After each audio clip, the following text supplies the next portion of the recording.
Okay, in the last video we started looking at the basic definitions for probability, things like sample spaces and experiment and all that. We're going to actually look at some probability now, and we're going to use something we did in the last video called the counting principle to do other types of counting. And I want to do that first before we get to the probability, mostly because I was looking ahead at the work you're going to do, and you're going to be using this counting principle to solve problems. So I want to go through some examples just to make sure we're clear. We had said last time, for things like flipping coins and rolling dice and picking outfits, you can sketch out a little tree diagram to kind of list out your entire sample space, all possible outcomes, and then go from there to solve problems. Now we want to generalize that because we saw the tree diagrams are good, but they get cumbersome really quickly, but the multiplication principle really tells us what's going on. You can look at each branch, see the number of outcomes, multiply those things together, and then you'll have the total number of outcomes. You still need to be able to list out those outcomes as a sample space, but the counting principle lets us see how many there should be. But we can expand on it. Suppose we have this. I am originally from New Hampshire, and in New Hampshire we have license plates. I know we have them here in North Carolina as well. But I'm a math nerd, so I used to look at people's license plates and just do random things with them. I would add them up to see the total sum of all the numbers on different license plates that I saw. I would look for patterns like numbers that were repeated and all that stuff. That's how I spent my time sitting in the car. But anyway, that's why I know these rules for license plates, because I did it so often as a child.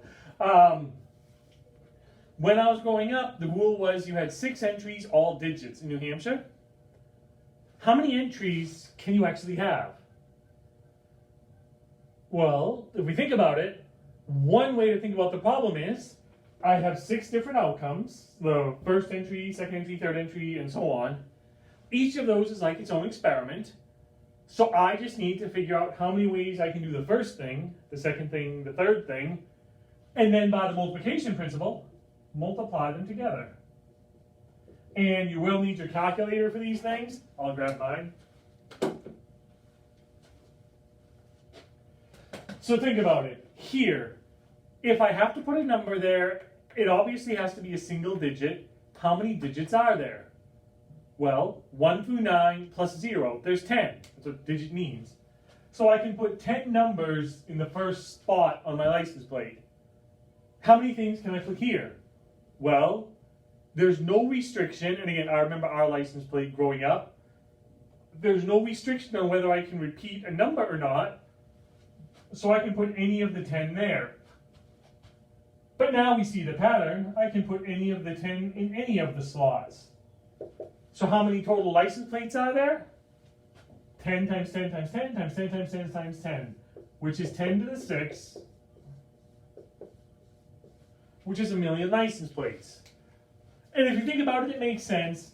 I could do everything from the license plate 0000001, if you will, the first license plate, all the way up to 999,999, which is 999,000 of them. What's the missing one, the millionth? Well, that's the license plate nobody would ever have, all zeros. But I could literally just list them all out numerically. But if you think about it, again, I'm from New Hampshire. It's a really tiny state up in New England. There's not a lot of people who live there. So having this set up for your license plates works well because you don't have 1,000,000 people there. There might be over 1,000,000 now. I honestly have no idea because it's been over 10 years since I was there. But you don't need a lot of license plates if you don't have that big of a population. State of North Carolina actually has a different system. You have 7 entries. I think in New Hampshire they added a 7th entry. You have 7 entries, and then I think the rule is the first 3 have to be letters, and then the next 4 have to be numbers. And you can certainly repeat letters and numbers if you want. Well, now how many outcomes are there? Well, we can do the same thing. How many letters can I put here? 26 letters in the alphabet. So there's 26 letters that can go here. But then I can repeat letters, so I can put any of the 26 letters in any of those spots. Here, I'm putting numbers, but we already know how many digits are there. 10. Now, what's the counting principle say? I multiply these together. This is why we use our calculator. So I have 26 times 26 times 26 times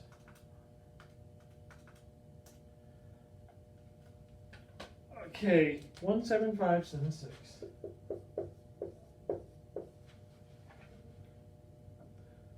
Four zeros. And there. In North Carolina, using this system, we have 175 million possible license plates, which is more than enough. So you kind of come up with these rules to make sure you have a system that will allow you to get all the license plates that you need for all the people in your, in this case, state. One little trick though. Suppose we did the exact same thing in North Carolina, but you were told for whatever reason you could not use the same letter or number twice. Meaning, when I was growing up in New Hampshire, our license plate was 575767. Again, like I said, I memorized it. I liked it. There's repeated numbers. The 7 repeats, the 5 repeats. My brain loved that as a child. But suppose repetition wasn't allowed. Meaning, once I use the 5, I can't use the 5, so that has to be a different number. Once I use the 7, I can't use the 7. Those have to be different. How does that change the problem? Well, here, we'll use the North Carolina one. We do the same thing. But now we think, how many letters can go here? 26. How many letters can go here? Well, there's 26 letters, but I've already used one of them here, and I can't use that letter again, so now there's only 25. How many letters can go here? Well, there's 26 letters, but I've already used 2 of them, so only 24 can go here. Now I jump to the numbers. How many numbers can go here? 10. How many can go here? Well, we get the trick now. Once I use a number, I subtract 1. Now I've used another number, I subtract 1 again. I've used another number, I subtract 1 again. And now, how many license plates do we get?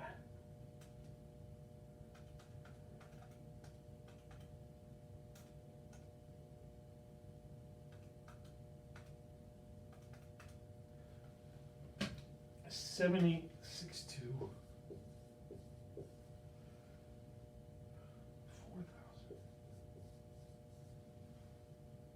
Okay. 78 million. So if I allow repetition for all the letters and numbers, I get 175 million. If I don't allow repetition, I get 78 million. Couple of points, and again, this will be true for the counting and the probability that you do. Make sure you have a calculator and can work with it. You're going to need it for all these big numbers like this, which are common in probability. And make sure your answers make sense, that you didn't actually hit the wrong number. In this case, clearly, if repetition isn't allowed, I should get less numbers here, which I actually did. So it seems logical, like I hit everything correct. Okay. And there's lots of examples of this. ATM codes, how many different ATM codes can you make up? Those of you who have iPads, I had an old iPad from like 5 or 6 years ago, and my wife just got me a new one a couple of months ago for Christmas. And originally on the old iPads, you had to have a 4-digit access code to log in.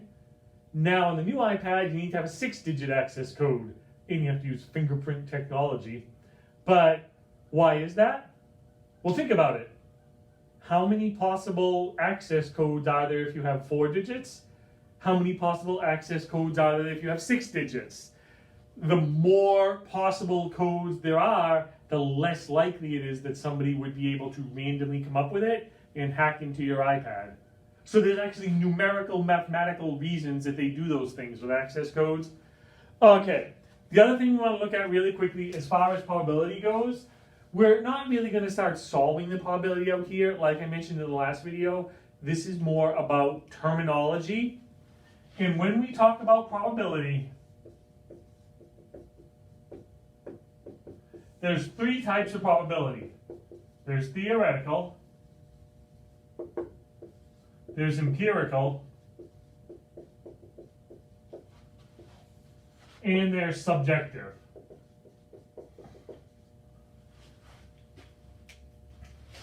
Okay, as far as it goes, I'm not even going to bother to write out definitions here.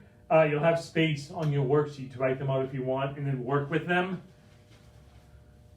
Theoretical probabilities are, all things being equal, the most mathematical probabilities. They're also the probabilities that you probably already know. Meaning, if I flip a coin, what's the probability I get a head? 1/2. It's simply a rule. There's two possible outcomes, heads or tails. What's the probability I get a head? 1 out of 2. If I roll a die, what is the probability that I get a 4? It's 1 out of 6. 4 possible outcomes when I roll the die, 1 through 6. What's the probability I get a 4? 1 out of 6. They get more complex than that, but basically those probabilities that essentially have a rule associated with them, it's a mathematical rule, it's a theoretical probability. Those are the ones that personally I prefer. I'm a theoretical mathematician. Okay, empirical probability. If you don't know what the word empirical means, essentially it means with evidence. So it's essentially any probability that you get by way of evidence. Meaning, I roll a die 100 times. I flip a coin 100 times. I get 53 heads. What's the empirical probability that I get a head? Well, I flipped the coin 100 times, I got 53 heads. The empirical probability is 53 out of 100. So anytime you do an experiment, you have outcomes to look at, and you use that to get your probability, that's an empirical probability. If you think about it, from a theoretical perspective, if I flip a coin 100 times, what's the probability? How many heads should I get?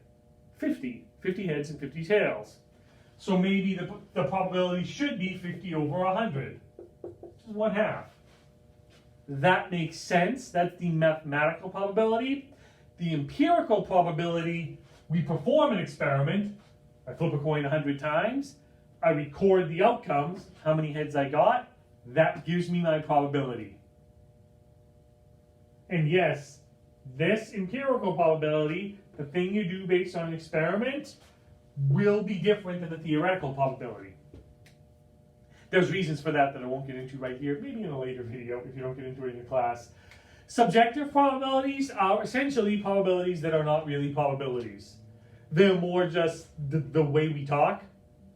Meaning, well, frankly, I have a stack of exams to grade, but I'm really tired because I was grading all day yesterday while teaching. So what's the probability I actually get all of my exams graded today? 30%. Is that actually a real probability? There's no law theoretically that says, theoretical law that says that the probability is 30%. Is it empirical? No, I did not look at grading those exams 100 times and see how many times I actually graded them. I'm just kind of throwing it out there. I'm tired. I have a lot of work to do. Am I going to get my grading done? I don't know, like 30%. Maybe if I get motivated and drink a Mountain Dew, maybe it'll be 35%. Those are subjective probabilities. Again, they're not real probabilities. They're just the things we say. From your perspective, maybe, what's the probability you watch this video and get your homework done? 40%, 50%, something like that. So understand the difference. These will be based off of laws that you will learn, and some of them you already know even if you don't know the law, like flipping a coin and rolling a die.